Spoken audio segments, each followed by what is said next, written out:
sebagian juga saya lihat ada dosen juga di sini. Sebagian mungkin ada yang bekerja juga, para profesional, tapi mostly mayoritas teman-teman peserta adalah mahasiswa ya.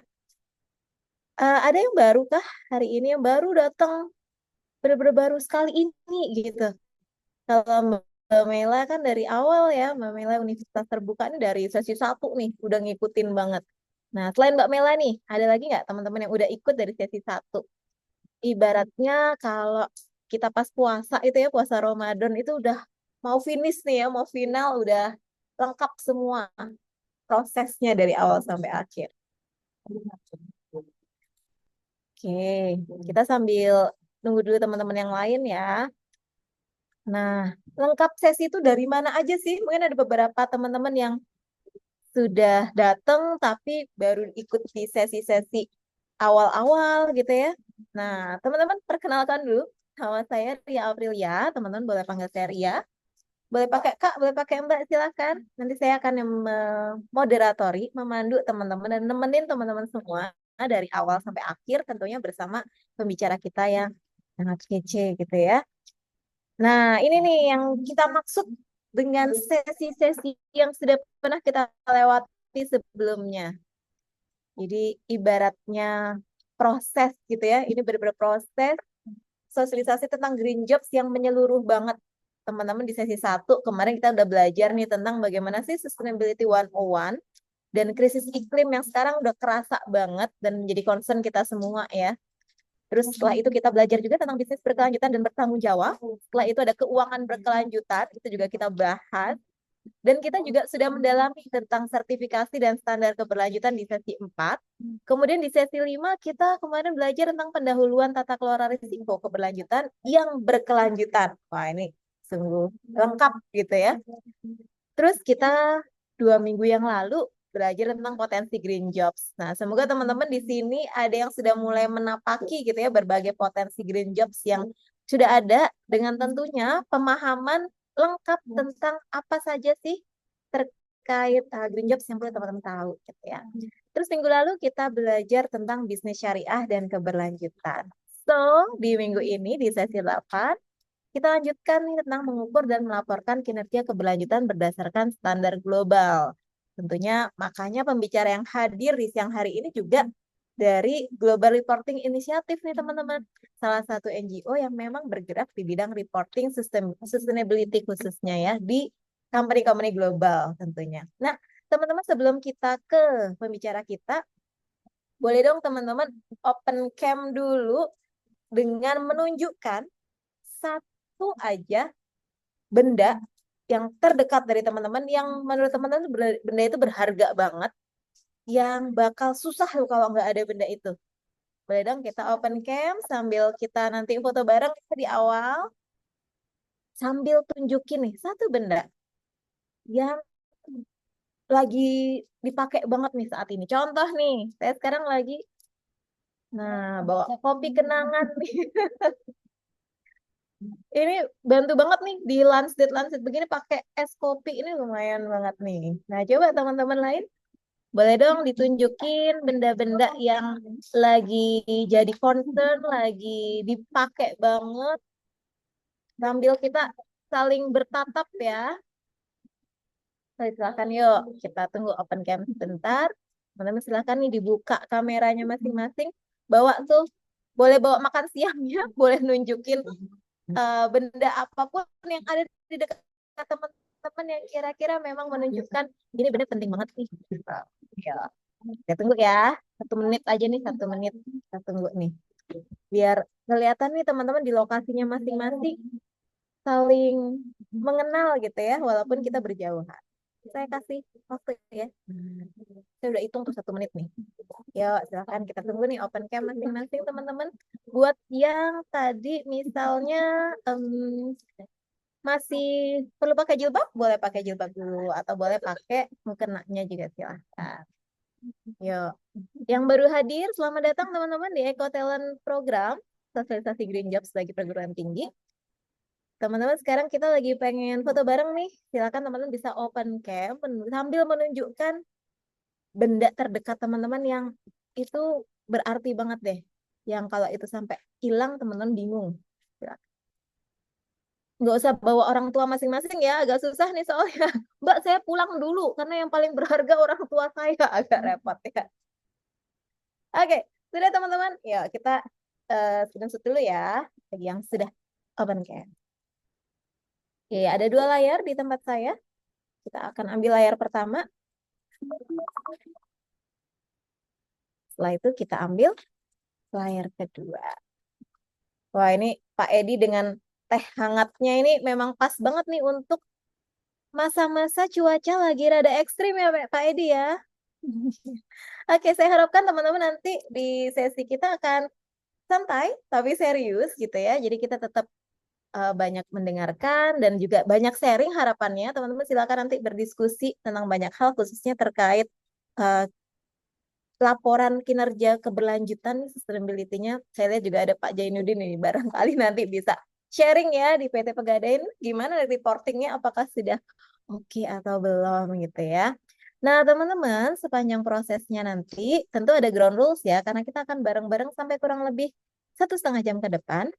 Ini simple aja sih.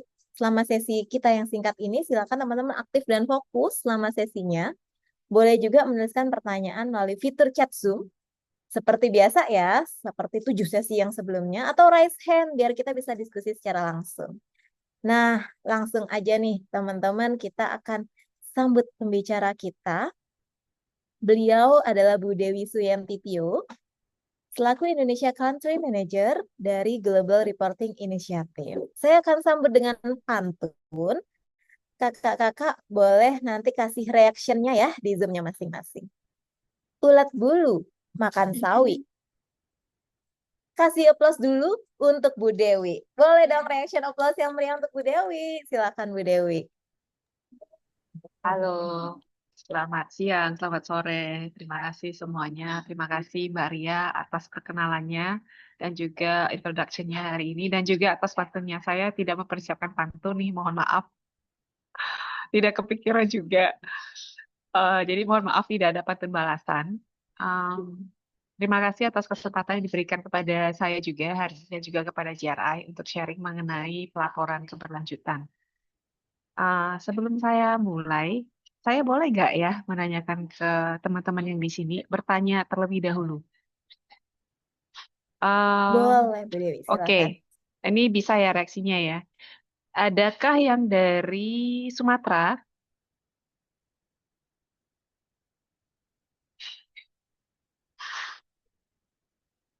Nggak ada tangannya ya? Oke, Sumatera nggak ada. Oh, ada. Oke, Sumatera. Dari Kalimantan? Oh. Oke. Yang dari Sulawesi?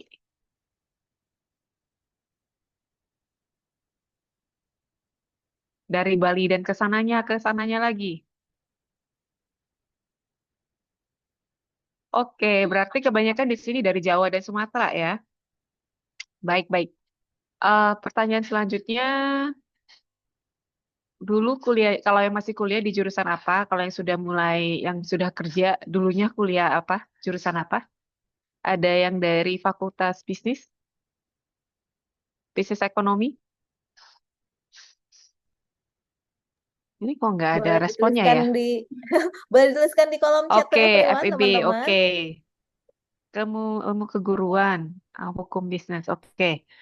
Dari teknik,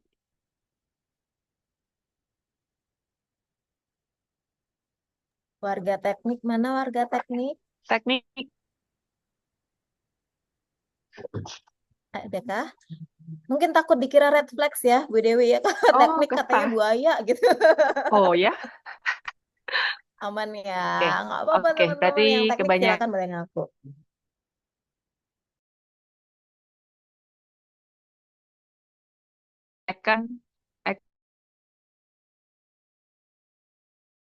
ekonomi manajemen hukum bisnis. Nah, saya ingin bertanya juga. Mengenai- halo, halo, Tadi agak nge-freeze Bu Dewi, halo. punten. Oke, ini sudah ya. Yang belum pernah mendengar mengenai laporan keuangan, laporan tahunan? Oh, ada dari Kalimantan nih, Fakultas Ekonomi. Oke, kalau yang dari kalau misalnya kebanyakan dari Fakultas Ekonomi Bisnis, mestinya sudah pernah mendengar ya yang namanya laporan keuangan, laporan tahunan. Pertanyaan selanjutnya, pernah ada yang mendengar mengenai laporan keberlanjutan perusahaan?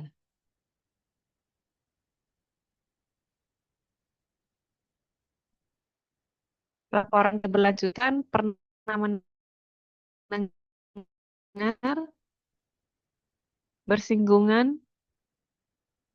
Eh, ya boleh kasih jempolnya nih kalau pernah. 1, 2, 3, 4, 5, 6. Pertanyaan selanjutnya, untuk yang ngasih jempol, sudah pernah ada yang membaca laporan keberlanjutan perusahaan? Kasih jempolnya kalau sudah pernah.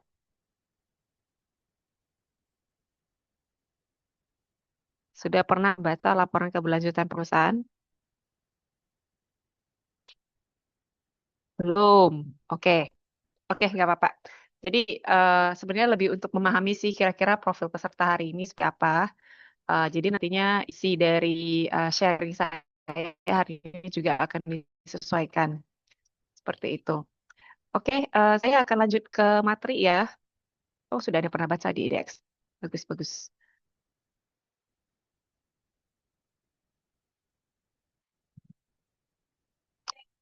Sudah muncul selesai ya? Oke, Sudah, Bu Dewi, clear. ya lanjut ya. Jadi sesi hari ini kita akan fokus ke laporan keberlanjutan, terutama bagaimana membaca laporan keberlanjutan dan apa saja sih yang biasanya dilaporkan oleh perusahaan dalam laporan keberlanjutan mereka. Sebelum saya ke materi, kita akan berkenalan terlebih dahulu. Teman-teman di sini sudah pernah mendengar GRI sebelumnya, Global Reporting Initiative? Kalau sudah, saya minta kasih jempol. Kalau belum, nggak usah, nggak apa-apa. Green Jobs. Oke, 1, 2, 3. Oh, oke. Baik-baik. Terima kasih banyak nih responnya. Jadi, saya akan sedikit memperkenalkan GRI. Jadi, GRI adalah Global Reporting Initiative. Kami merupakan international NGO non-profit, basisnya di Amsterdam. Nah, produk utama dari GRI adalah standar pelaporan keberlanjutan. Mungkin teman-teman akan bertanya, kenapa sih kok GRI itu tiba-tiba dibentuk ya? Kenapa sih produknya itu standar pelaporan keberlanjutan? Nah, sebelum ke sana, saya akan lanjut ke slide selanjutnya terlebih dahulu. Nah, saya menunjukkan slide ini untuk sekedar sharing dampak GRI itu seperti apa sih? Jadi kalau kita melihat perusahaan-perusahaan di dunia, perusahaan-perusahaan terbesar di dunia, 77% dari itu memperoleh kelanjutan mereka dengan GRI, dengan standar GRI. Nah, kemudian 128 negara atau jurisdiksi, mereka itu sudah mengacu atau ke standar GRI dari standar GRI setiap tahunnya itu di-download hampir kalau tidak salah angka tahun 2023 itu hampir 1 juta setiap tahunnya. Dan setiap tahunnya kalau tidak salah lebih dari 50% dari standar ini adalah standar di download ini adalah standar yang bukan berbahasa Inggris. Jadi standar bahasa Indonesia juga sudah available, juga sudah tersedia. Nah, sebelum saya lanjut ke materi selanjutnya, saya akan share sedikit. Jadi JERA ini sudah berdiri lama, sekitar 27, 28 tahun. Mungkin akan banyak yang bertanya, kenapa sih JRI ini sudah ada sejak lama sekali ya? Jadi mungkin di tahun-tahun ketika JRI dibentuk, teman-teman di sini mungkin pada masih belum lahir ya. Jadi ada pencetusnya. Jadi di tahun sekitar 1989, pada saat itu terjadi satu perusahaan migas terbesar di dunia. Ketika kapal mereka membawa minyak minyak bumi, nah terjadilah oil spill. Jadi tumpahan minyak di perairan Alaska, Amerika Serikat. Dan biasanya mungkin teman-teman juga sudah banyak mendengar dampak dari tumpahan minyak itu seperti apa. Nah, tumpahan ini dampaknya sangat berat, di mana tentunya berdampak kepada biota laut, berdampak kepada mata pencaharian dari penduduk yang bergantung kepada laut tersebut, dan juga kepada orang-orang yang sumber proteinnya dari laut tersebut. Tentunya juga membentuk efek yang sangat banyak untuk membersihkan tumpahan minyak itu. Kemudian perusahaan besar ini, ketika mereka setelah kejadian ini terjadi, ketika mereka lakukan pelaporan setiap tahun, hal ini karena hal besar ini, hal yang dianggap katastrofik ini, dan dianggap cukup merugikan banyak orang yang bergantung kepada laut tersebut dan juga biota. Mereka bertanya-tanya kenapa perusahaan sebesar ini tidak melaporkan signifikan di dalam laporan tahunan mereka. Jadi ini merupakan salah satu hal yang mendorong beberapa untuk membuat suatu organisasi yang menyusun standar pelaporan standar keberlanjutan, pelaporan keberlanjutan untuk perusahaan. Jadi ketika JRI mulai dibentuk, pada saat JRI baru mulai dibentuk, fokusnya memang masih ke aspek-aspek lingkungan. Kemudian seiring dengan semakin pahamnya orang-orang akan isu keberlanjutan, standar JRI kemudian juga mencakup hal-hal lain seperti isu-isu sosial, isu-isu tata kelola yang sebelumnya memang tidak terlalu dilaporkan perusahaan setiap tahunnya. Seperti itu. Jadi kalau misalnya nanti teman-teman membaca pelaporan keberlanjutan, di sana itu akan terdapat banyak isu-isu yang tidak terdapat di dalam laporan. Oke, nah saya lanjut. Ini mungkin saya tidak akan banyak membahas karena saya yakin sesi-sesi sebelumnya juga sudah banyak membahas mengenai keberlanjutan. Jadi ini sekadar mengulang saja. Jadi definisi dari sustainable development yang paling banyak dipakai adalah definisi dari sustainable development yang dikutip di dalam Bundan Commission Report di tahun 1987, yaitu development yang bisa memenuhi kebutuhan masa kini tanpa mengurangi kemampuan masa depan untuk memenuhi kebutuhan mereka. Seperti itu. Nah, kalau konteksnya di dalam perusahaan, seperti apa sih konteks keberlanjutan dan bagaimana aplikasinya di dalam perusahaan? Jadi untuk perusahaan sendiri, biasanya ada 3 aspek yang diperhatikan.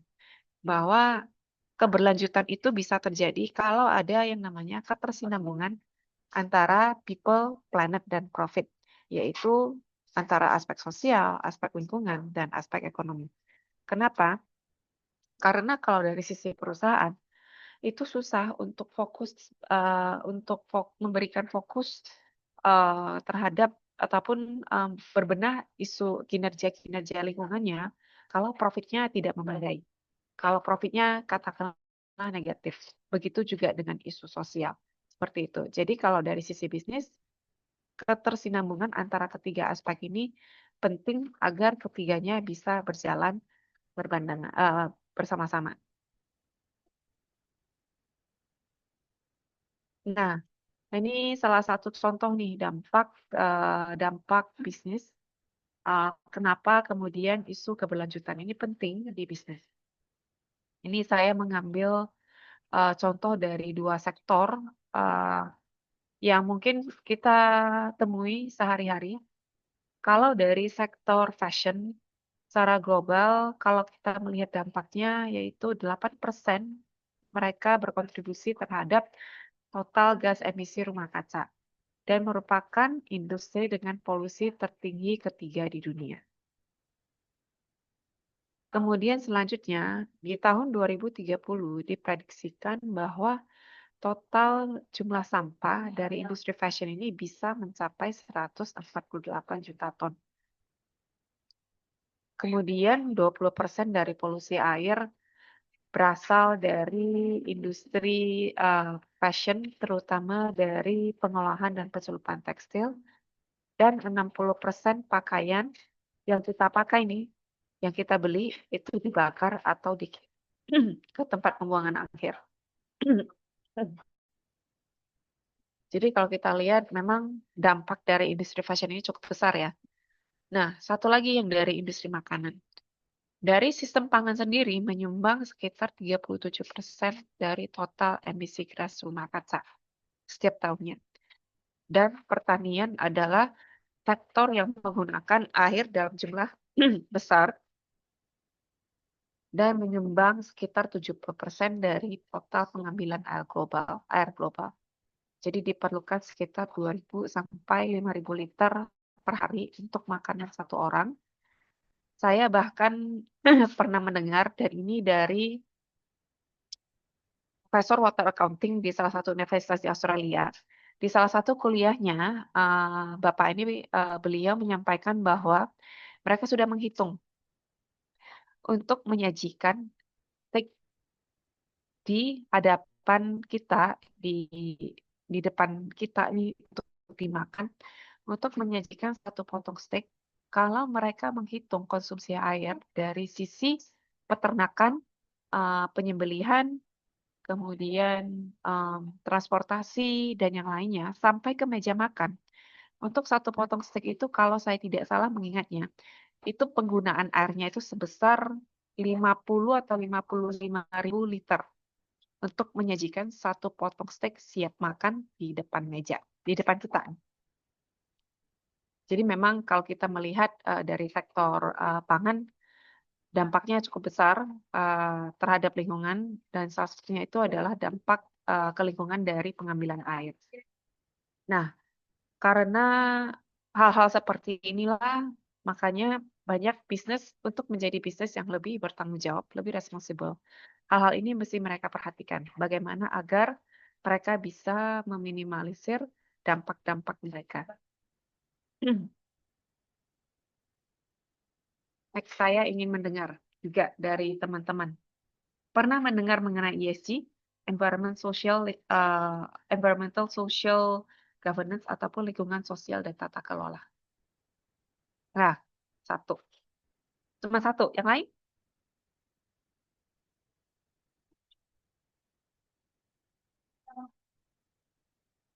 Oke. Nah, untuk ESG, apa sih yang dimaksud dari ESG? Apa sih hubungannya ESG sama sustainability dan keberlanjutan? Jadi, untuk gampangnya, keberlanjutan itu mencakup aspek yang cukup banyak. Jadi, ESG ini menjadi tren mungkin sejak 5-6 tahun yang lalu kali ya. Jadi, ESG ini adalah istilah yang diberikan untuk membantu menilai praktek keberlanjutan dari perusahaan. Jadi E untuk lingkungan, S untuk sosial, G untuk governance. Jadi biasanya kalau perusahaan itu dinilai faktor keberlanjutannya, biasanya yang akan dinilai terlebih dahulu adalah dari aspek-aspek ESG mereka, aspek lingkungan, aspek sosial, dan aspek tata kelola. Sampai saat ini mudah-mudahan kita sepaham ya semuanya ya. Jadi ESG tidak sama dengan keberlanjutan, karena ESG ini adalah aspek yang dipakai untuk menilai praktik keberlanjutan suatu perusahaan. Oke? Nah, kenapa saya membahas mengenai ESG? Oh, sebelum saya ke sana, contoh ESG dalam perusahaan. Kalau dari sisi lingkungan, biasanya bagaimana perusahaan menggunakan sumber dayanya atau mengelola dampak lingkungannya. Kalau dari sisi sosial, biasanya bagaimana perusahaan mengelola hubungannya dengan para pemangku kepentingan, contoh dengan masyarakat sekitar, dengan tenaga kerja, dan juga dengan para stakeholder lainnya, pemangku kepentingan lainnya. Kalau dari sisi governance, ini biasanya melihat bagaimana perilaku perusahaan. Dan bagaimana menilai perilaku perusahaan? Biasanya akan melihat struktur perusahaannya seperti apa, kemudian kebijakannya seperti apa, dan bagaimana kepatuhan perusahaan terhadap peraturan-peraturan yang ada. Hmm. Pertanyaan selanjutnya, apakah CSR itu sama dengan sustainability? Kita tadi sudah menjelaskan ya, sustainability, sebelum saya ke sana nih. Kira-kira sama nggak CSR dengan sustainability? CSR kalau misalnya kita melihat praktik-praktik CSR, pernah ya mendengar mengenai CSR, tanggung jawab sosial, corporate social responsibility. Kira-kira sama tidak? Coba deh responnya di chat. Dari paparan sejauh ini, dari pemahaman teman-teman, kira-kira CSR sama tidak ya dengan sustainability?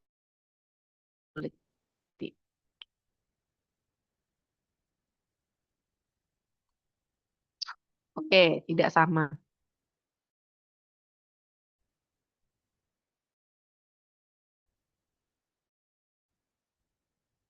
Ini dari tidak samanya kenapa tidak benar lah ya? Tidak akan nilai juga untuk sertifikat kan ya? Tidak sama karena boleh diketik. Ini bisa menyuarakan ini enggak ya? Mic enggak ya? Kalau tidak diketik saja enggak apa-apa.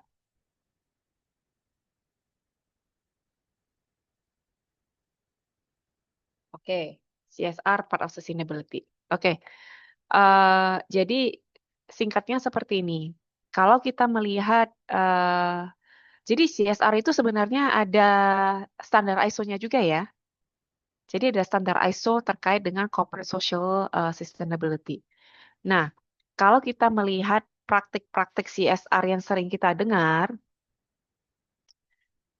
itu agak berbeda dengan sustainability. Kenapa? Karena kebanyakan praktik CSR yang dilakukan oleh perusahaan itu sifatnya filantropi, amal.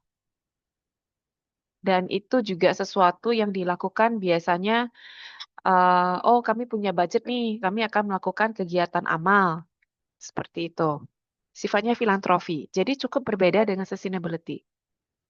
Karena kalau kita melihat apakah CSR itu biasanya bagian dari sustainability, kecenderungannya seperti itu. Biasanya kegiatan-kegiatan sosial seperti ini dilakukan oleh tim yang biasanya juga mengurus isu-isu keberlanjutan perusahaan.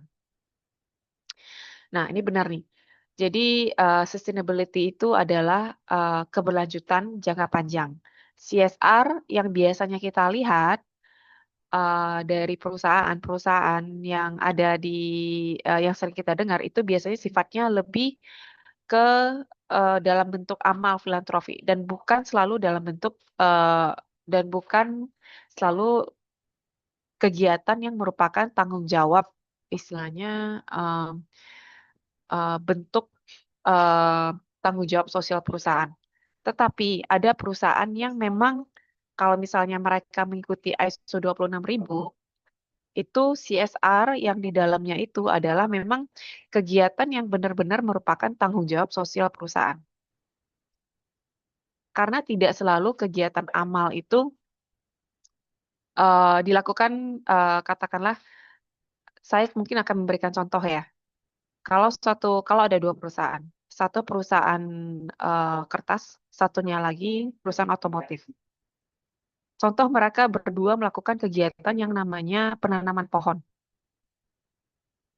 Nah, mungkin kita bisa dari luar mungkin kita bisa langsung melihat bahwa kalau dari sisi perusahaan otomotif ketika mereka melakukan kegiatan menanam pohon, ini mungkin ya merupakan kegiatan yang kegiatan filantropi lah sifatnya.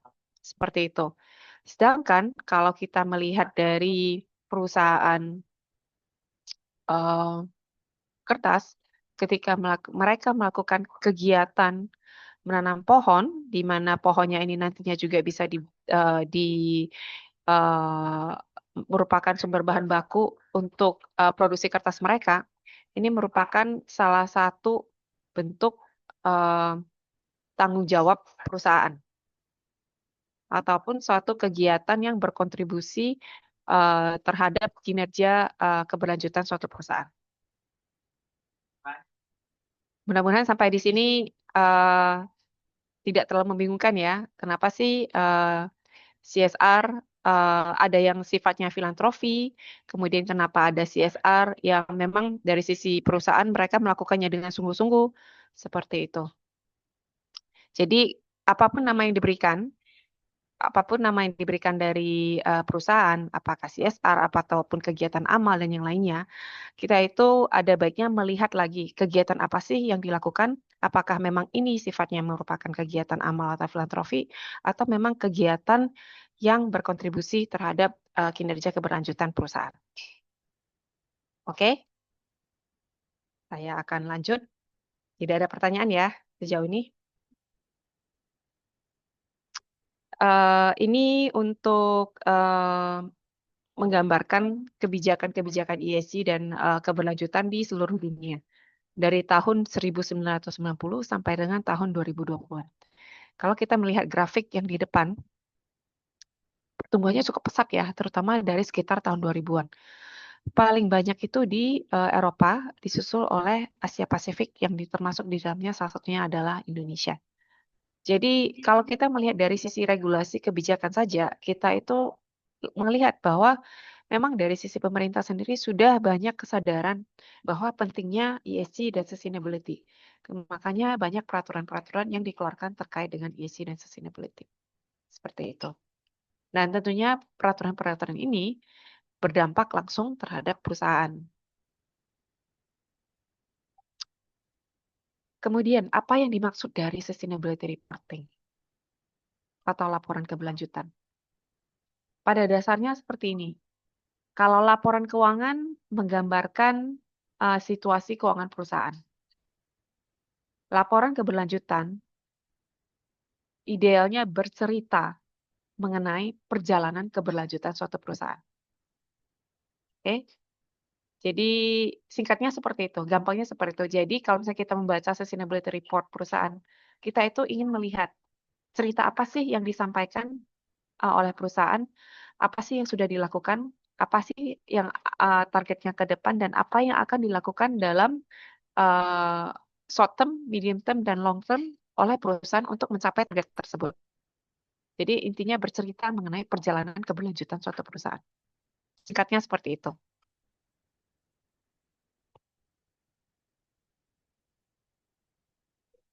Ini nanti teman-teman boleh di-download. Ini standar GRI Bahasa Indonesia free. Bisa di-download kalau misalnya mau di Google juga bisa. Ntar dicari aja GRI Standar Bahasa Indonesia. Ntar muncul kok. Jadi untuk teman-teman yang ingin belajar sendiri, itu semuanya bisa ya. Karena standar ini tersedia secara gratis. Kalau misalnya ingin penasaran nih, setelah ini saya ingin membaca nih sebenarnya standar GRI itu apa sih? Bisa dipelajari sendiri.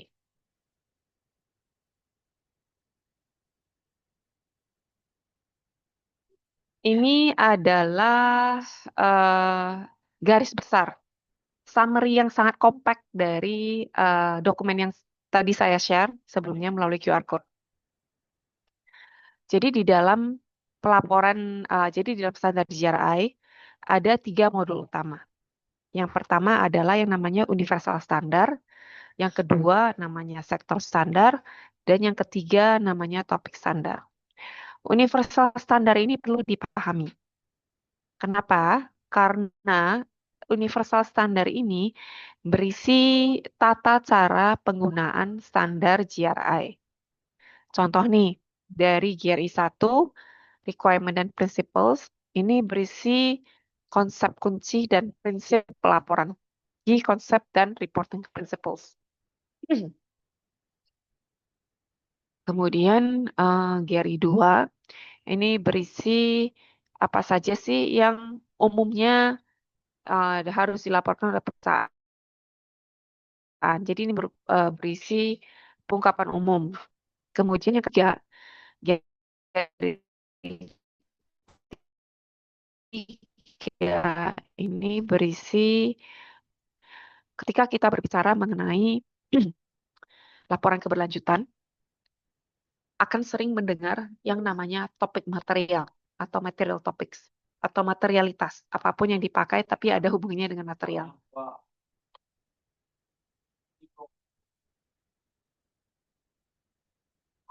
Kemudian yang di bawah ini, yang ada nomor-nomornya, ini merupakan topik standar.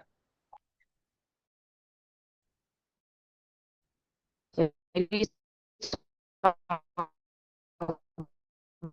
contoh, ada topik 301 terkait dengan material atau penggunaan bahan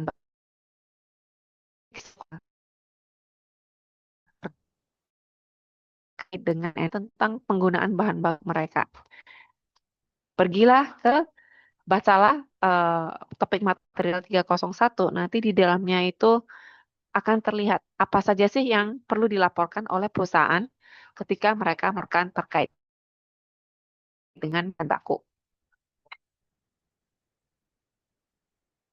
Oke, ini adalah topik standar. Apa sih yang dimaksud dari sektor standar? Jadi standar, contoh salah satunya itu adalah GRI 2 GRI 11 mengenai kalau tidak salah batu bara. Jadi untuk sektor yang sudah ada sektor standarnya itu akan eh, sektor standar ini membantu karena di dalamnya itu sudah berisi topik-topik apa saja sih yang relevan untuk industri ini. Gitu. Jadi kalau misalnya contoh nih, nantinya teman-teman bekerja di sektor batu bara dan kemudian eh, mesti membantu perusahaan untuk melakukan sustainability report. Bolehlah merujuk ke GRI 11, di dalamnya itu sudah ada panduan untuk sektor ini, topik apa saja sih yang relevan, apa saja sih yang perlu dilaporkan. Jadi akan menggunakan teman-teman yang di sektor tersebut. Oke, nah saya akan lanjut ke GRI 1. GRI 1 salah satunya berisi mengenai key konsep. Kalau di saat ini, kita akan melihat ada 4 konsep kunci, yaitu dampak, topik material, uji tuntas, dan pemangku kepentingan. Karena teman-teman di sini masih uh, uh, baru mengenal terkait dengan pelaporan keberlanjutan, harapan saya key take away-nya itu ada 2 ketika kita berbicara mengenai key konsep ataupun konsep kunci dari pelaporan keberlanjutan. Yang pertama adalah stakeholder, pemangku kepentingan, dan yang kedua adalah material topik ataupun topik material. Yang dimaksud dengan stakeholder ini adalah semua pemangku kepentingan dari perusahaan. Apakah mereka individu ataupun kelompok. Tetapi mereka adalah kelompok ataupun individu yang memiliki kepentingan. Karena mereka terpengaruh ataupun dapat terpengaruh oleh kegiatan perusahaan. Itulah yang dimaksud dari stakeholder. Kemudian, material topik ataupun topik material, yaitu topik paling penting. Jadi perusahaan nantinya akan mengidentifikasi dampak. Dampak yang paling penting inilah yang kemudian menjadi material topik. Oke, jadi ada 2 konsep, stakeholder dan topik material. Contoh yang paling gampang, yang paling sering saya gunakan adalah katakanlah satu perusahaan seperti Kopi Tuku. Mereka adalah satu perusahaan F&B. Siapakah stakeholder mereka? Boleh dijawab di chat. Siapakah pemangku kepentingan kopi tuku? Ayo, halo, halo, supplier konsumen. Kemudian, yang lain?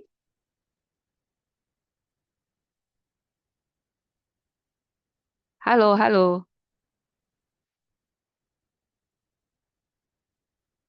Yang lain, siapakah stakeholder dari YLKI? Oke. Kemudian,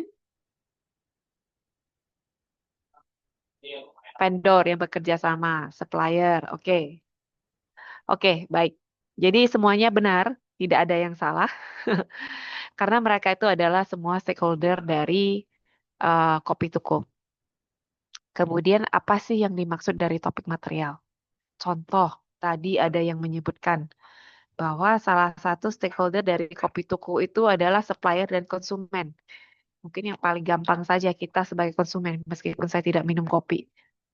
Apa sih isu dampak eh, isu-isu penting yang menjadi concern konsumen ketika mereka ke Kopi Tuku?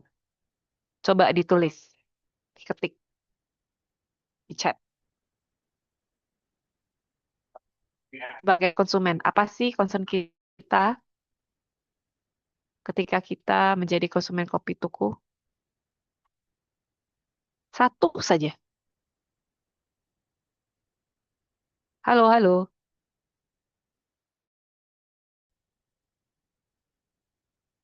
Halo, halo. Pada minum kopi nggak? Apa sih yang menjadi concern ketika kita membeli kopi? Produknya ramah lingkungan. Oke, next. Apa lagi? Harga biasanya Bu Dewi kalau Harga. mahasiswa nih. Oke. Hmm, Apa lagi? Pengalaman yang hangat. Oke. Kalau saya sih, bahan-bahan yang digunakan aman untuk kesehatan. Kalau saya sih lebih ke ini ya. Ini dulu nih, yang penting bahannya aman nih untuk saya. Saya minumnya tidak sakit nih. Jadi inilah isu-isu ataupun dampak-dampak yang menjadi concern dari konsumen. Tapi yang paling penting yang mana nih? Mungkin kalau menurut saya adalah isu dari safety ya. Apakah makanan ini aman atau minuman ini aman untuk dikonsumsi? Nah, kalau misalnya dari semua isu yang sudah dijabarkan, kemudian ada satu atau dua yang kemudian, oh dari semua isu ini dua ini nih yang paling penting. Itulah yang namanya topik material. Oke? Jadi inilah yang dimaksud dengan stakeholder dan inilah yang dimaksud dengan topik material. Jangan lupa ya, ketika kita berbicara mengenai sustainability reporting, stakeholdernya siapa, topik materialnya apa. Oke, saya akan lanjut. Ini kurang lebih cara untuk menentukan topik material. Tadi yang saya sampaikan itu singkatnya seperti itu. Tetapi yang lebih komprehensif ada di mana menyentuh ke semua key konsep ataupun konsekuensi dalam GRI. Tentunya terkait dengan dampak dan topik material ini sangat erat, yaitu dampak itu ataupun harapan itu dijabarkan terlebih. Dampak paling penting inilah yang menjadi material topik. Nah, kemudian apa yang dimaksud dengan uji tuntas? Uji tuntas adalah kalau misalnya kita sudah mengidentifikasi bahwa isu safety ini, food safety ini menjadi penting. Kemudian dari sisi topik tuku mereka melihat, oh ternyata masih ada nih potensi dampak negatif dari isu ini karena kita masih belum melakukan katakanlah hal sertifikasi ataupun yang lain. Itulah yang dinamakan dengan uji tuntas ketika perusahaan mencoba memitigasi dampak negatif ini. Itulah yang namanya uji tuntas. Oke, ini salah satu hal yang di-cover di dalam GRI 33 terkait dengan manajemen topik material. Apa saja sih aspek yang penting diperhatikan ketika kita sudah menentukan suatu topik itu menjadi material? Ini tidak akan kita bahas uh, secara detail, tetapi intinya manajemen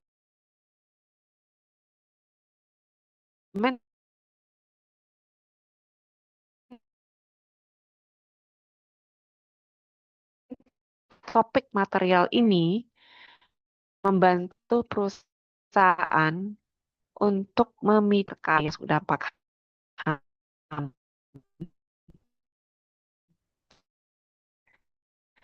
Apakah perusahaan sudah ada kebijakan untuk untuk men-tracking em, untuk men-tracking target, efektivitas tindakan dan yang lainnya. Ini nantinya bisa dibaca sendiri, tetapi intinya manajemen topik.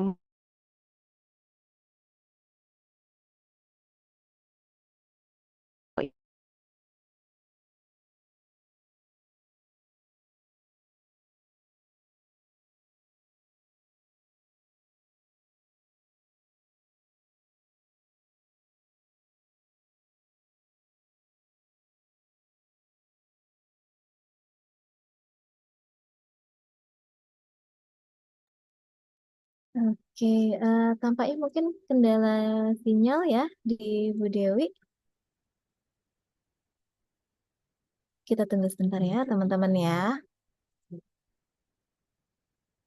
Putus-putusnya dari tempat teman-teman juga terdengar putus-putus kah? Atau terdengar? Atau aman? Iya, sepertinya Bu Dewi freeze ya, Mbak Ria. Coba aku Oh kontak iya, lagi ya. siap. Mungkin ini ya, kendala sinyal betul.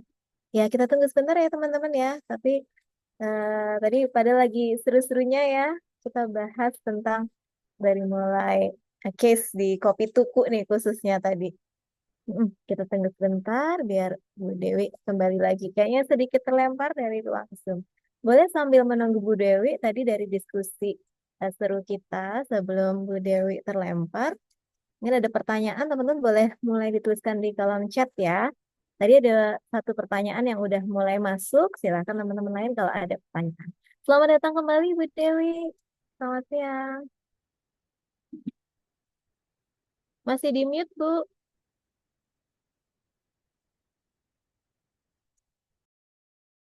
Terdengarkah? Saya share Nah, lagi sekarang ya. udah siap. Punten tadi agak putus-putus kurang lebih 2 menitan Bu Dewi Oke, kita oke, sempat. maaf. Eh, Ya, eh. ini saya belum bisa screen sharing ya dari Oh iya, host. saya jadikan Ya, co-host dulu Bu Dewi. ya, bentar. Bentar. Silakan Ibu. Oke, makasih. Oke, nah dari POJK ada peraturan yang mengharuskan perusahaan terbuka dan lembaga jasa keuangan untuk melakukan pelaporan keberlanjutan setiap tahun. Nah, turunan dari POJK ini adalah surat edaran, di mana di sana itu berisi template. Laporannya itu seperti apa sih? Kalau kita melihat singgungan antara template dari OJK ini, topik yang dari OJK, jadi yang di list di sini semuanya adalah topik yang ada di dalam GRI, topik standar GRI. Yang di kotak merah kan adalah topik yang dimasukkan di dalam SEOJK 16. Mungkin teman-teman akan bertanya nih, kalau yang jeli melihat topiknya isu. Kenapa sih isu air, contoh nih isu air ada di environment dan ada di isu sosial. Jadi isu-isu memang tidak sepenuhnya satu isu itu kemudian khusus isu lingkungan, satu isu itu menjadi khusus isu sosial. Tidak seperti itu. Contohnya kita mengambil dari air. Air kalau dari sisi perusahaan mungkin mereka akan merekod seberapa banyak sih penggunaan air dari saya. Tetapi katakanlah kalau misalnya perusahaan itu berada di daerah yang mungkin istilahnya sudah water stress region, kemudian mengambil pula air dari tanah. Hal ini kemudian akan membuat topik air ini menjadi topik yang relevan juga dengan sosial. Kenapa? Kalau misalnya di daerah tersebut tidak cuma ada di perusahaan itu, tetapi juga ada komunitas masyarakat lokal lainnya, maka mereka akan rebutan air. Dan kemudian isu inilah juga menjadi isu sosial. Seperti itu. Oke, saya akan lanjut. Nah, ini sebagai contoh sih, siapa saja sih pemangku kepentingan dari suatu perusahaan. Jadi ada yang namanya internal stakeholder, yaitu tenaga kerja, manajer, pemilik, external stakeholder, supplier, masyarakat, pemerintah, pemberi dana, kreditor, pemegang saham, pelanggan. List ini tidak ekhaustif ya, jadi mungkin masih banyak lagi stakeholder-stakeholder lainnya yang tidak tercapture dalam grafik ini. Saya mengambil contoh dari satu perusahaan. Nah, ini adalah salah satu contoh laporan perusahaan, keberlanjutan perusahaan. Perusahaan ini kebetulan perusahaan shipping. Jadi mari kita melihat apa saja sih yang dilaporkan oleh perusahaan ini. Jadi kalau dari ekonomi mereka melaporkan terkait dengan performa ekonomi dan anti korupsi. Kalau dari sisi lingkungan, mereka melaporkan terkait dengan energi, emisi, limbah, keanekaragaman hayati, dan kepatuhan lingkungan. Kemudian kalau dari isi sosial, mereka melaporkan terkait dengan kesehatan kerja dan yang lainnya, kepegawaian dan yang lainnya. Inilah yang mereka laporkan di dalam laporan keberlanjutan mereka. Di sini mereka juga sudah menyampaikan, ini loh kode-kode JRA yang relevan 31, 32, 33 terkait dengan topik material.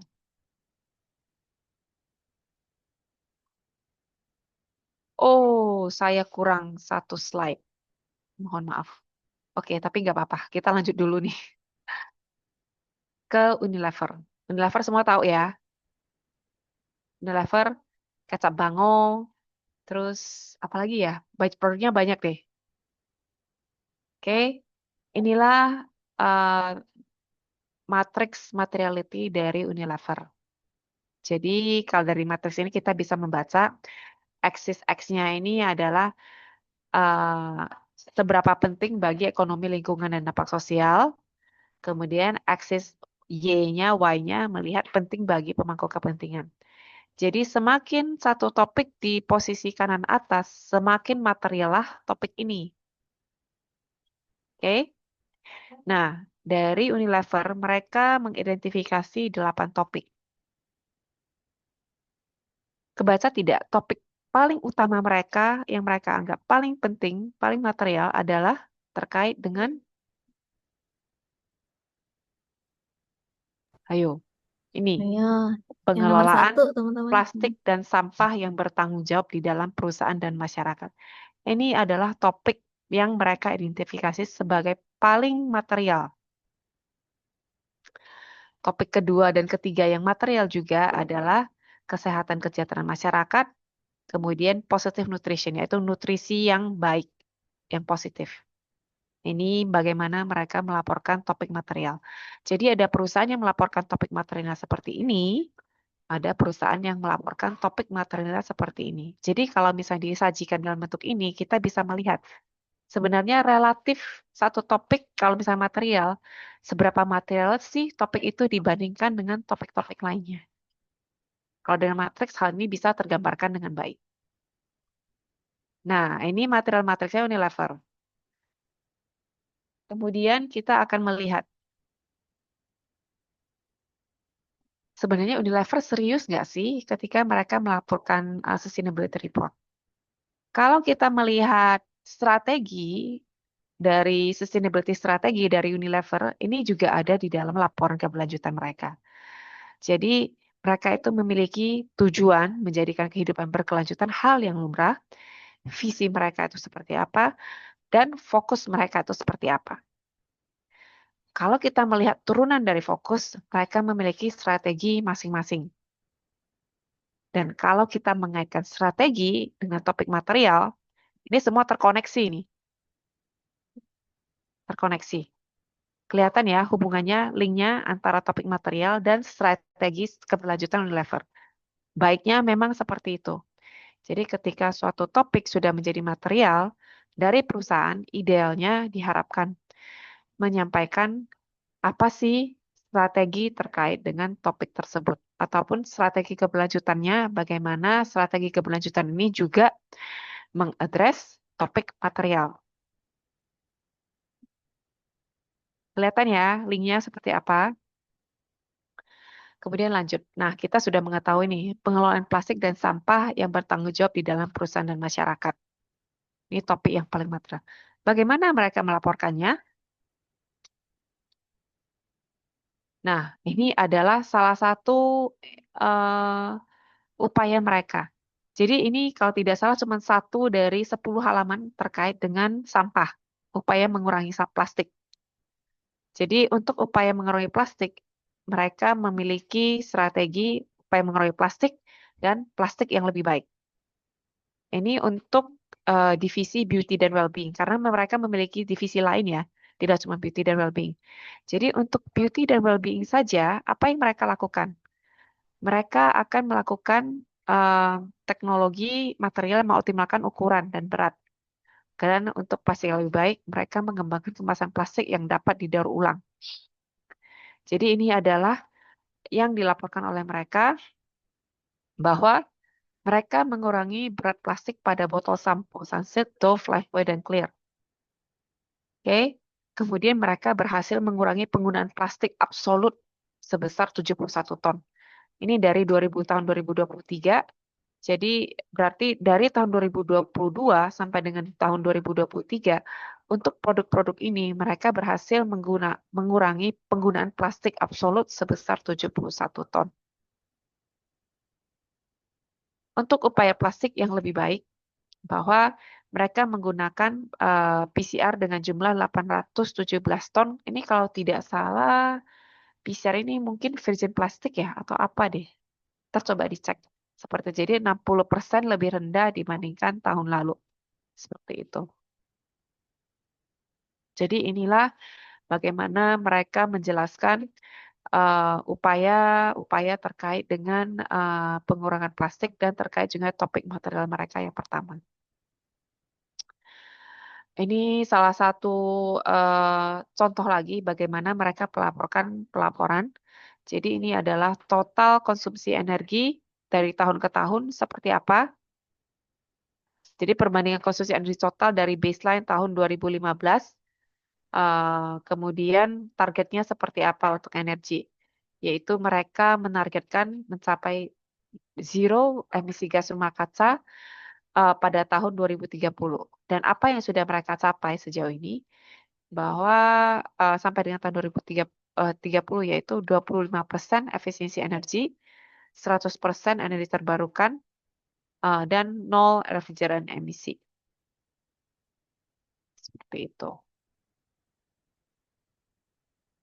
Oke, kalau kita melihat dari tahun ke tahun memang penggunaan konsumsi energi mereka itu berkurang ya. Dari 2021, 2022, sampai dengan 2023. Jadi pelan-pelan menurun.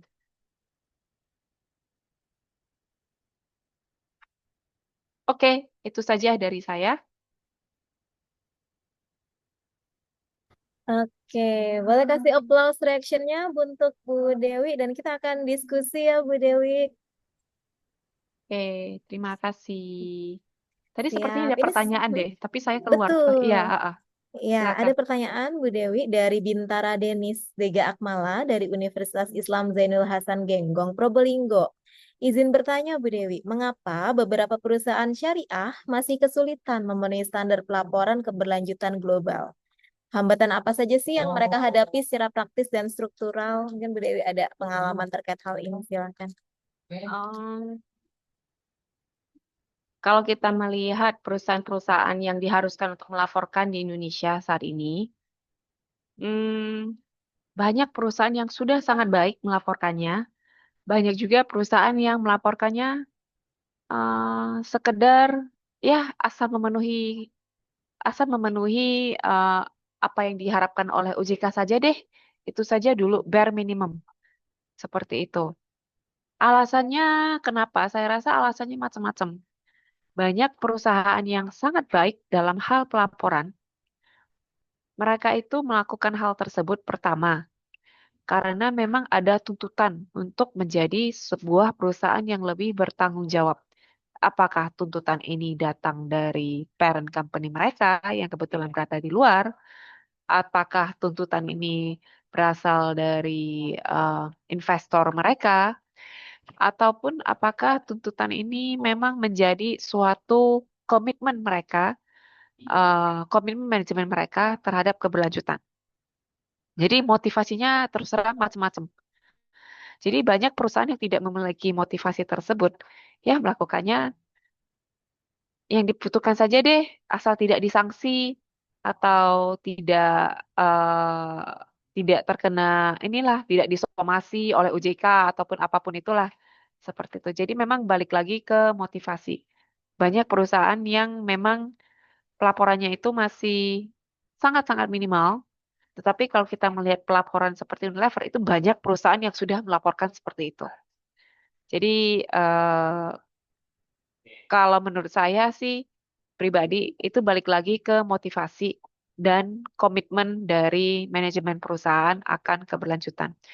Biasanya perusahaan yang memiliki manajemen top manajemennya yang berkomitmen terhadap keberlanjutan itu biasanya pelaporan keberlanjutannya akan lebih baik. Semoga menjawab ya. Oke, terima kasih Bu Dewi. Silakan teman-teman kalau ada pertanyaan lagi bisa dituliskan di kolom chat to everyone, biar nanti bisa kita diskusikan dan kita sharingkan secara langsung. Nah, Bu Dewi, saya jadi tertarik nih. Tadi kan Hmm. disampaikan di awal tuh saya agak kesentil terus terang Bu Dewi. Ah, Karena ah. sebagai cewek ya, fashion itu kan sebagai salah satu ya, Hmm. yang itu ternyata tiga terbesar nih gitu. So, selain reporting, apakah dari GRI sendiri atau mungkin ada organisasi global lainnya yang kemudian akan mendorong company-company yang bergerak di bidang retail untuk gimana nih tanggung jawab sosialnya gitu. Silakan Bu Di Dewi. bidang fashion ya. Fashion ya, fashion dan terutama tadi ya pangan ya Bu Dewi. Ngeri juga ya ternyata untuk menghadirkan satu potong stick itu berapa ribu liter air nih yang harus dibuang begitu. Ya, benar. Jadi kalau dari sisi fashion, memang sekarang itu juga cukup ngetren ya, yang namanya slow fashion ya, bukan fast fashion. Apa sih namanya? Fast fashion ya? Kayak fast food terus ada yang namanya fast fashion. Sekarang itu mulai ngetren yang namanya slow fashion. Jadi kalau dari perusahaan-perusahaan besar, eh, mungkin apakah itu fashion ataukah sports dan yang lainnya, mereka itu sebenarnya sekarang juga sudah melakukan beberapa inisiatif. Contohnya kalau mungkin banyak yang mengenal brand Uniqlo, mereka itu kan sudah juga menyediakan tempat untuk menarik kembali barang-barang atau bukan menarik kembali ya. Jadi contoh nih barang baju Uniqlo yang sudah nggak mau dipakai bisa dikembalikan ke mereka. Seperti itu. Dan kalau kita jeli melihat komposisi dari eh, baju ketika kita membeli baju itu biasanya nanti perusahaan yang sudah memakai bahan-bahan yang sudah didaur ulang nih, itu biasanya akan ditulis, oh berapa persen dari baju ini komposisinya itu adalah dari recycled, katakanlah fiber ataupun apapun itulah, atau cotton atau apapun itu yang biasanya dipakai untuk membuat satu pakaian seperti itu. eh Ya, kalau fashion ya memang balik lagi ke selera masing-masing ya. Saya kebetulan untungnya orang yang tidak terlalu suka berbelanja. Jadi biasanya sih ya eh, memang itu masih kendala yang dihadapi sih. Tapi ya harapannya tentunya konsumen ketika mereka membeli, mungkin ada konsumen yang sudah lebih jeli nih. Oh, ini perusahaan ini sebenarnya komitmennya bagaimana sih?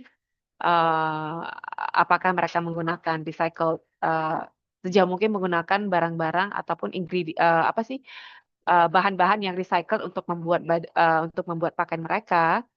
Kemudian sebenarnya di isu fashion yang menjadi dampak itu bukan cuman isu lingkungan tetapi juga isu tenaga kerja.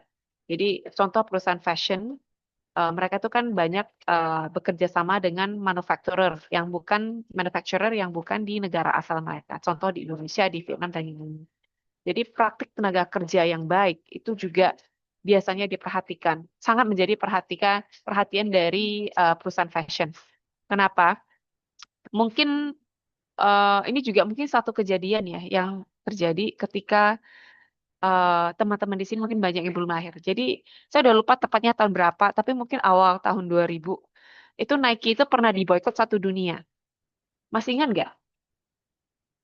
Jadi Belum Nike itu pernah diboikot tahu, satu Bu. dunia karena ternyata ditemukan masih banyak anak kecil yang bekerja lama di perusahaan Nike, perusahaan yang membuat barang Nike, seperti itu. Nah, mungkin karena sejak itulah isu tenaga kerja di supply chain itu juga menjadi perhatian untuk industri-industri yang supply chain-nya itu panjang dan di berbagai negara. Itu dari sisi fashion. Kalau dari sisi makanan, ya kita itu sebisa mungkin membeli makanan yang memang masih musim. Ya, apa sih? Jadi contohnya bulan-bulan ini musimnya makanan apa gitu. Buah apa atau sayur apa ya. Sebisa mungkin kita eh, melakukan hal tersebut. Kenapa? Karena makanan yang kalau misalnya tidak musiman, tapi ada ready available di musim tersebut, kebayang nggak sih proses pendinginannya itu seperti apa? Belum lagi transportasinya dari negara mana ke negara mana. Kalau misalnya makanan sih yang sering saya dengar itu adalah slogannya itu go local ya. Sebisa mungkin membeli dari yang di sekitar kita aja dulu. Itu sih. Tapi tentunya Oke. urusan fashion, urusan makanan juga sangat personal ya. Oh, saya pengennya makan ini, saya pengennya makan itu. Cuman Mm-mm. ya, ada baiknya kita memiliki kesadaran bahwa sebisa mungkin ini adalah isu-isu yang kemudian perlu diperhatikan ketika sebelum kita mengkonsumsi ataupun membeli sesuatu. Oke, thank you banget Bu Dewi. Artinya bener ya, kalau kata orang tua dulu, makan itu dihabiskan dan yang Iya, ada gitu, benar. bahkan zero waste kalau bisa ya Bu Dewi Iya, ya. betul, betul. Oke, Betul nah sekali. ini ada pertanyaan lagi nih Bu Dewi terkait reporting tadi nih. Bagaimana caranya dalam pelaporan kita sebagai pembaca bisa tahu nih bahwa data yang disajikan tuh kredibel atau asli? Bisa saja memang itu kebutuhan kepatuhan dokumen aja nih menggunakan GRI sebagai pamor kalau mereka sudah melakukan reporting gitu. Betul. Kita dari pembaca memang tidak bisa tahu nih. Kita nggak tahu sebenarnya apa benar yang seperti itu, gitu. Nah, biasanya perusahaan-perusahaan yang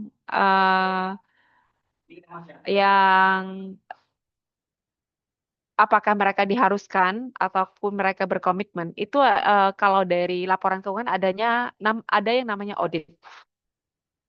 Di sustainability report ada yang namanya assurance.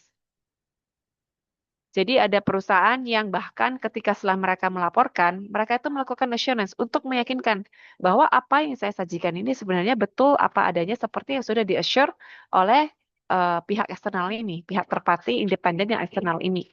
Seperti itu. Kalau dari saya ya, kalau dari saya, biasanya saya akan melihat gampangnya seperti ini. Sekarang kan sudah banyak nih yang melakukan sustainability report. Nah, apalagi kalau misalnya untuk sektor yang sudah ada sektor standarnya GRI. Biasanya saya akan melihat pertama, apakah sektor ini sudah ada standar sektornya. Kalau misalnya sudah ada standar sektornya, saya akan melihat ke standar sektor. Apakah yang sudah dilaporkan oleh perusahaan ini eh, yang sudah dilaporkan oleh perusahaan ini sesuai dengan anjuran topik yang ada di dalam sektor standar. Itu yang pertama. Kemudian yang kedua, saya akan mencoba melihat kalau misalnya perusahaan ini, uh, saya akan melihat peer-nya, apakah kompetitornya ataukah perusahaan lain di industri yang sama untuk melihat apakah hal yang dilaporkan ini, apalagi kalau size-nya kurang lebih mirip dan marketnya kurang lebih sama, apakah hal yang dilaporkan ini sebanding atau tidak?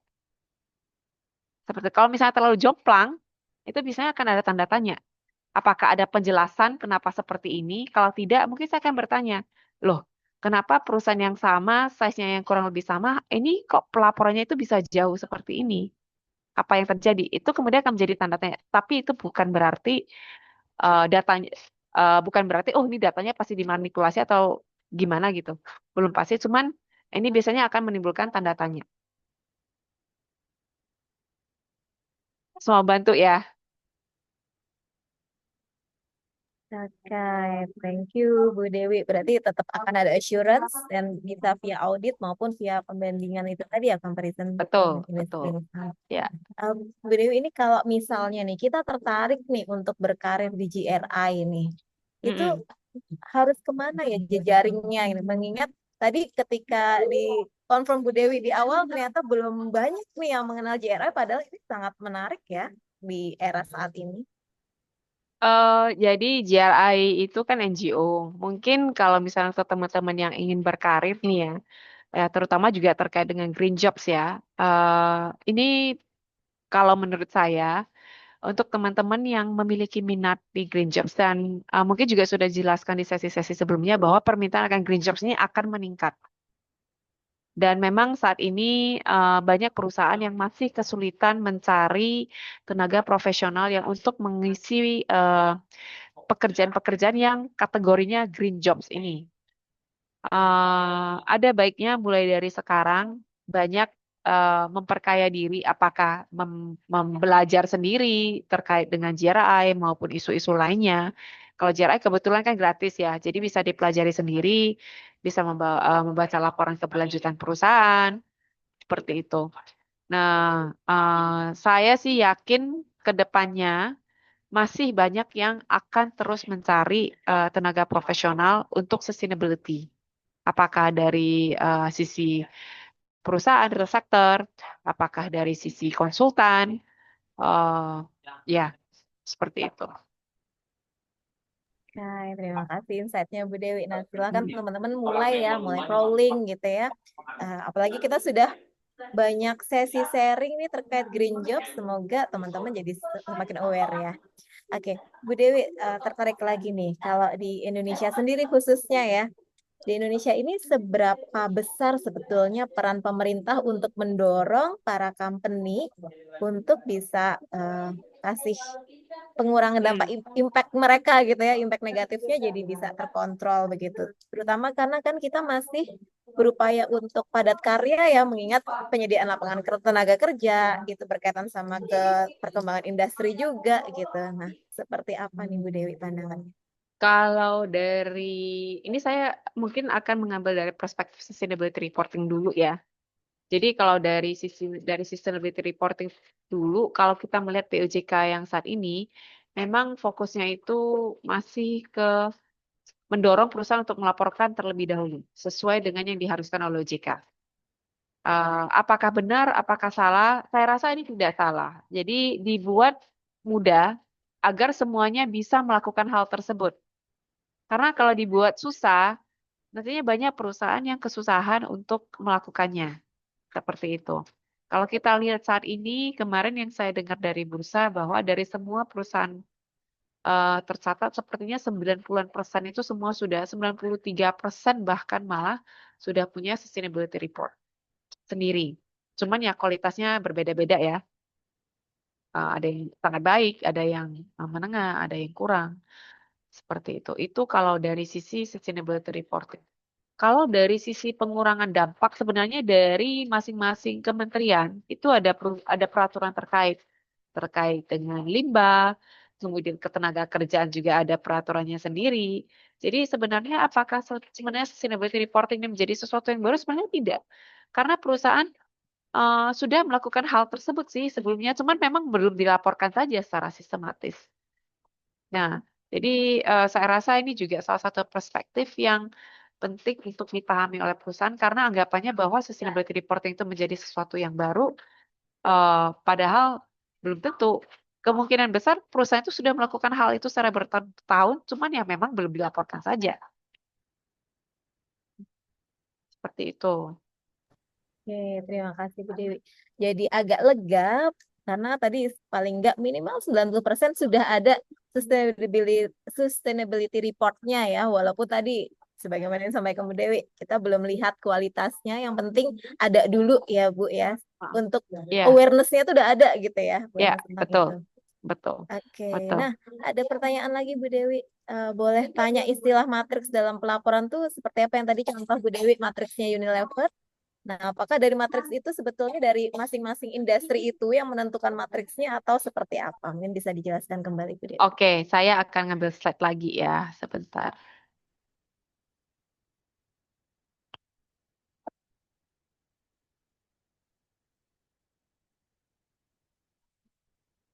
Muncul kan slide-nya? Muncul, Bu. Muncul, oke. Jadi ini adalah contoh matriks topik material. Tadi kita sudah membahas mengenai topik material, itu topik yang dianggap penting untuk dilaporkan oleh perusahaan. Dan penentuan topik ini juga berdasarkan konsultasi dengan para pemangku kepentingan. Nah, ada perusahaan yang memang cuman memberikan informasi terkait dengan topik material seperti ini dalam bentuk daftar. Ada juga penyajiannya dalam bentuk matriks. Jadi balik lagi ke perusahaan masing-masing. Jadi untuk penentuan matriks ini, untuk bagaimana sih kenapa sih matriks ini dipakai? Jadi matriks ini biasanya dipakai juga untuk menggambarkan relativitas dari satu topik dengan topik lainnya. Seberapa material sih satu topik dibandingkan dengan topik lainnya. Kalau kita melihat y-axis dan y-axisnya di sini, makin ke kanan dan makin ke atas, berarti topik ini makin penting. Kalau kita melihat topik yang ada di dalam matriks Unilever, 1, 2, 3 ini menjadi topik yang sangat penting. Karena mereka ketiga topik ini dianggap sangat penting terhadap ekonomi, lingkungan, dan sosial, dan juga sangat penting terhadap memangku kepentingan. Topik 1, 2, dan 3. Topik 4, 5, 6 kemudian menjadi topik yang cukup penting. Oke. Dan topik 8, 7, 7, 8, 9 menjadi topik yang penting saja. Jadi kalau di sini saya melihatnya karena di sini aksesnya ini adalah penting dan sangat penting, berarti yang paling penting itu adalah sebelah sini. Ini cukup penting dan yang ini adalah penting. Pertanyaannya adalah tadi apa ya? Istilah matriks dalam pelaporan tuh Oh, apa? ini matriksnya itu seperti ini. Jadi inilah yang dimaksud dari matriks dari topik material. Nah, kenapa kemudian tadi saya menjelaskan juga yang terkait dengan manajemen topik material. Nah, kalau satu topik sudah diidentifikasi menjadi penting, ini penting untuk di-manage. Kenapa? Karena topik ini kalau sudah dianggap penting tapi tidak dikelola dengan baik, hal ini akan berdampak negatif terhadap perusahaan. Kenapa? Karena ini nantinya menjadi resiko perusahaan. Contoh mungkin yang gampang saja, katakanlah satu perusahaan catering. Ketika mereka belum memiliki SOP akan food safety, food hygiene, tentunya topik ini kemudian menjadi topik yang sangat penting atau topik yang sangat material untuk perusahaan tersebut. Nah, ketika perusahaan itu sudah tahu nih, oh ini nih topik yang sangat material untuk kami, tapi kalau misalnya tidak dikelola dengan baik, contoh, setelah mengetahui hal ini, topik ini menjadi topik material, tetapi tidak tetap tetap saja melakukan business as usual, tidak melakukan SOP dan yang lainnya, suatu hari ketika terjadi katakanlah komplain dari customer karena makannya tidak bersih dan yang lainnya, hal ini akan berdampak negatif terhadap perusahaan. Seperti itu. Jadi topik yang penting itu, topik material itu penting untuk di-manage agar resiko terkait dengan topik itu juga terkelola dengan baik. Dampak negatifnya termitigasi lah, seperti itu. Jadi kalau misalnya dari sisi perusahaan masih banyak yang menganggap sustainability itu nggak terlalu penting lah, kami itu lebih penting untuk profit, profit, dan profit. Nah, perspektif lainnya yang biasanya kami tawarkan itu adalah kalau misalnya Anda tidak menganggap sustainability ini penting, isu sustainability ini kemudian menjadi resiko perusahaan dan menjadi risk dari perusahaan. Biasanya perusahaan-perusahaan itu memiliki yang namanya risk, tim resiko, tim risk, dan mereka itulah yang melakukan risk management. Jadi kalau kita melihat di perusahaan, banyak sebenarnya sustainability ini digabungkan ke dalam dulu ya, sustainability itu banyak yang berawal dari tim risk. Jadi satu tim dengan resiko. Kemudian lambat laun kemudian menjadi sering dengan bertambahnya, kemudian makin berkembangnya isu-isu sustainability itu biasanya baru dipecah menjadi tim sendiri seperti itu. Tetapi sustainability ini untuk perusahaan yang masih menganggap tidak penting deh, kita itu perlu memberikan perspektif bahwa isu yang tidak penting ini sebenarnya yang menurut Anda tidak penting, ini sebenarnya kemudian menjadi resiko perusahaan kalau tidak dikelola. Oke, clear ya, semoga Mas Kolil. Nah, Bu Dewi, ini menarik ya. Kita punya 5 menit terakhir, ada satu penanya, tapi pertanyaannya beruntun, nggak apa-apa ya Bu Dewi? Nggak apa-apa, Kemungkinan ini coba. akan penanya terakhir kita ya. Izin Oke. bertanya Bu, apakah dalam pelaporan boleh disusun oleh freelance atau pihak eksternal perusahaan yang mungkin belum memiliki atau terikat dalam usaha badan hukum ya? Kalau nggak boleh, apakah ada legalitas dan trackpad yang perlu dilakukan sebelum boleh menyusun laporan tersebut? Mungkin di situ dulu Bu Dewi. Oke. Banyak perusahaan masih meng-hire konsultan untuk membuat pelaporan keberlanjutan mereka. Untuk perusahaan serius, kalau misalnya mereka melakukan meng-hire konsultan, itu biasanya di tahun-tahun awal lah. Jadi seiring dengan bertambahnya kapasitas internal akan sustainability dan sustainability reporting itu biasanya lambat laun juga menjadi sesuatu yang di take over oleh internal perusahaan. Nah, tapi banyak juga perusahaan yang sudah lama dan terus menggunakan konsultan. Kayaknya balik lagi deh ke prioritas dari perusahaan seperti itu apa. Tetapi banyak juga perusahaan yang melakukan pelaporan secara internal. Seperti itu. Baik. Concernnya mungkin lebih ke apakah ketersediaan sumber daya manusia untuk melakukan hal tersebut secara internal. Karena biasanya konsultan pun mereka itu akan berdiskusi secara intensif dengan internal perusahaan. Karena datanya itu semua ada di perusahaan. Nah, pertanyaan selanjutnya apakah ada legalitas atau track path yang perlu dilakukan sebelum boleh menyusun laporan tersebut? Eh, Kalau untuk perusahaan yang meng-hire konsultan, biasanya konsultannya itu sudah ada legal entity sendiri ya. Biasanya seperti itu. Tetapi mungkin juga tidak menutup kemungkinan nih. Contoh ada konsultan mana yang seseorang yang menjadi konsultan karena sudah lama pensiun atau bagaimana gitu. Tapi tidak terlalu banyak. Kebanyakan menggunakan perusahaan konsultan. Track path yang perlu dilakukan sebelum boleh menyusun laporan. Sebenarnya tidak ada juga. Cuman banyak yang mengambil GRI certification. Jadi JRA ada sertifikasi sendiri, Sustainability Professional Certification. eh Sustainability, kalau tidak salah namanya Sustainability Reporting deh. Saya juga sudah lupa-lupa ingat. Jadi ada sertifikasi. Ada beberapa kali saya melihat perusahaan yang ketika mereka mencari karyawan, mencantumkan eh, bahwa memiliki sertifikasi JRA itu merupakan suatu plus point untuk eh, calon karyawan, calon yang akan mengapply perusahaan lowongan kerja tersebut. Itu mungkin saya membantu menjawab. Kemudian selanjutnya tertarik dalam pengembangan AI dalam pelaporan sustainability. Karena banyak di luar negeri yang sudah menerapkan platform data maren. Apakah di Indonesia sendiri sudah boleh ya Bu dari segi legalitasnya? Saya yakin kalau kita melihat, oke, sebelum ke sini nih.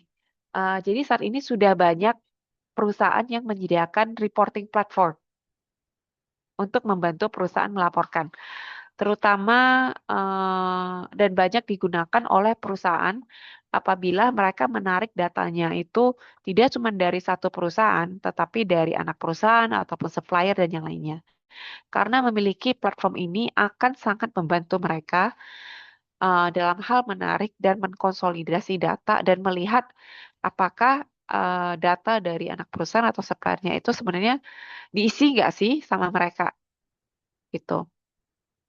Saya juga pernah melihat eh, penggunaan AI di dalam platform tersebut, di mana berdasarkan data yang sudah dimasukkan, AI ini mungkin bisa membantu untuk membuat narasi dari data yang disampaikan. Seperti itu. eh Apakah banyak yang menggunakan AI? Saya rasa pastinya sih akan banyak yang menggunakan AI, tetapi AI itu juga baru bisa bergerak kalau ada data yang diberikan. Kalau tidak ya ngomongnya yang muter-muter mulu ya AI kalau nggak ada datanya gitu. Seperti itu. Apakah sudah ada ya legalitas di Indonesia? Saya terus terang saya juga nggak tahu nih legalitasnya di Indonesia seperti apa, tetapi pastinya terkait dengan artificial intelligence saat ini di Indonesia regulasinya itu baru mulai berkembang, baru mulai berkembang.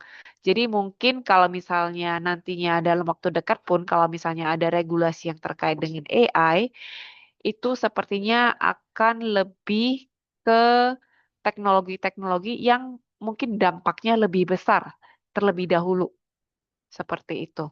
Apakah itu terkait dengan data eh, karyawan dan yang lainnya. Mungkin itu dulu. Semoga menjawab. Oke, clear Bu Dewi. Terima kasih. Semoga bisa jadi bahan Mas Fikri ya dalam mempertimbangkan pengembangan berikutnya nih. Menarik juga sebetulnya Bu Dewi ya. Untuk, ternyata kita juga bisa nih bantu reporting nih. Tadi Bu Dewi menyampaikan sudah mulai banyak ya platform-platform Iya, yang membantu nah reporting. benar. Nah sebenarnya banyak juga ya universitas-universitas yang salah satu bentuk apa ya? Kalau perusahaan kalau universitas kan ada Tridharma ya. Salah satunya adalah service ke komunitas. Banyak perusahaan. Ada beberapa universitas yang sebenarnya membawa anak murid mereka, mahasiswa mereka untuk membantu UKM membuat sustainability report. Jadi kalau misalnya ada yang mau memulai, boleh tuh dibantu UKM-UKM untuk membuat sustainability report. Apalagi kalau misalnya UKM-nya itu berorientasinya ekspor atau UKM-nya ingin menjadi supplier dari perusahaan besar, tentunya nantinya memiliki sustainability report ini akan menjadi suatu plus point untuk UKM tersebut. Oke, menarik nih. Teman-teman, terutama yang masih mahasiswa, ini bisa jadi portofolio yang menarik banget nih. Iya, Jadi ada benar. proyek nyata ya, Bu Dewi ya, proyek Iya, nyata, benar. support UKM, membuatkan Mm-mm. reporting sustainability Betul, report. Nah, sustainability report, benar. luar biasa nih. Nah, itu nanti di LinkedIn-nya jangan lupa dicantumin, menarik banget nih, banyaknya nyari nih teman-teman. Oke, terima kasih banyak insight-nya Bu Dewi, nggak kerasa nih. Udah jam 15.30, boleh dong aplausnya lagi untuk Bu Dewi. Tidak hanya terkait reporting, tapi juga ternyata ada banyak hal ya dari apa yang kita lakukan sehari-hari juga sebetulnya bisa kita kurangi untuk bisa support ke arah sana, gitu ya.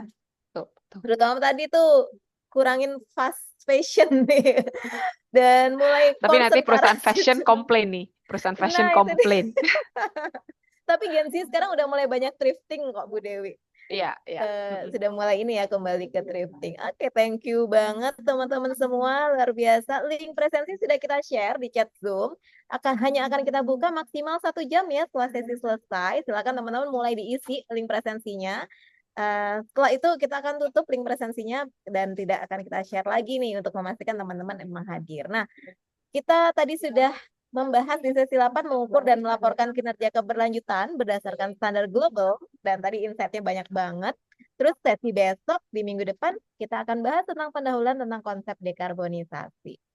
Nah, teman-teman semua mungkin tidak semuanya akan bisa terjun langsung, tapi apa yang bisa kita lakukan, sustainability begins when the young choose to care. Jadi kita mulai perhatian, mulai care lah dengan dunia ini. Ingat tadi yang paling kena adalah ternyata ada kebutuhan pangan yang meningkat bahkan sampai 3 kali bumi. Bayangin teman-teman kita, itu akan kita hadapi itu di masa depan.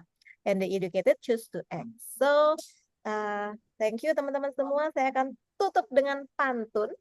Ikan hiu nempel di kayu. Thank you and see you teman-teman semua. Dan kita akan foto bareng ya untuk terakhir. Sebelum kita tutup ruangannya, boleh kita mulai foto bareng sebelum teman-teman pisah. Oke, nah boleh di materi narasumber nanti akan kita share melalui WAG peserta. Silakan teman-teman bisa join ke WAG-nya.